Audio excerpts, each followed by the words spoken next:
আজকের ভিডিওতে আপনাদের সবাইকে জানাই ঈদ মোবারক। ঈদ মোবারক। আশা করি আপনারা সকলে ভালো আছেন। আপনারা দেখতে পাচ্ছেন এটা আমরা ছাদে ইলেকট্রিক পয়েন্টগুলো করে রাখছি।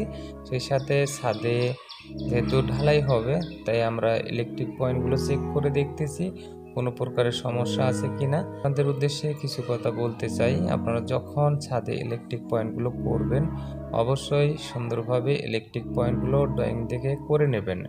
যদি আপনারা সুন্দরভাবে না করেন যে কোনো সময় সমস্যা হতে পারে, সেই দিকে একটু খেয়াল রাখতে হবে।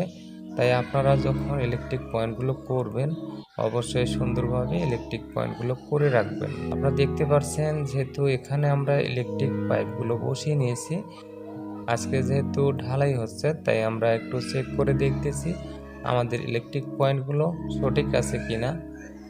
যদি সঠিক না থাকে তাহলে আমরা ঢালাইয়ের আগে সব কিছু সঠিক করে নিব। তাই আমরা চেক করে দেখতেছি আমাদের ইলেকট্রিক পয়েন্টগুলো সবই ঠিক আছে, কোনো প্রকার সমস্যা নেই। যেহেতু ঢালাই হইতেছে তাই আমাদের ঢালাই শেষ পর্যন্ত থাকতে হবে।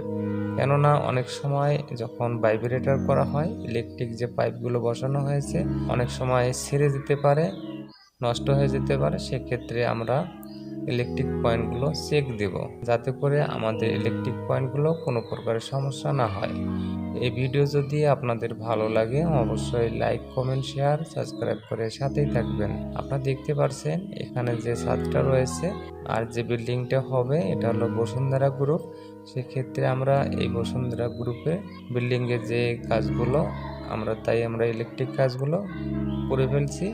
আমরা যখন ইলেকট্রিক পয়েন্টগুলো করছি ড্রয়িং দেখে আমরা ইলেকট্রিক পয়েন্টগুলো করে নিয়েছি। তাই আপনারা অবশ্যই ড্রয়িং দেখে ইলেকট্রিক পয়েন্টগুলো করে নেবেন, এতে করে কোনো প্রকার সমস্যা হবে না, ইজিলিভাবে কাজগুলো হয়ে যাবে। যেহেতু এখানে ইলেকট্রিক যে পয়েন্টগুলো করা হয়েছে তাই আমরা প্রত্যেকটা পয়েন্ট চেক করে দেখতেছি কোনো প্রকার সমস্যা আছে।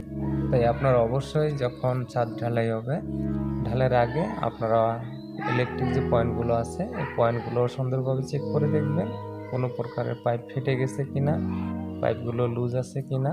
তো এদিকে একটু খেয়াল রাখতে হবে।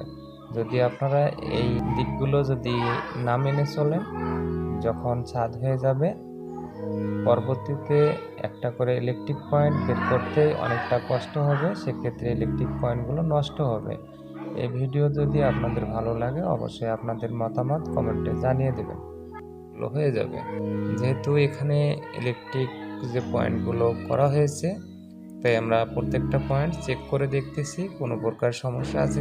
তাই আপনারা অবশ্যই যখন ছাদ ঢালাই হবে ঢালাইয়ের আগে আপনারা ইলেকট্রিক যে পয়েন্টগুলো আছে এই পয়েন্টগুলো সুন্দরভাবে চেক করে দেখবেন।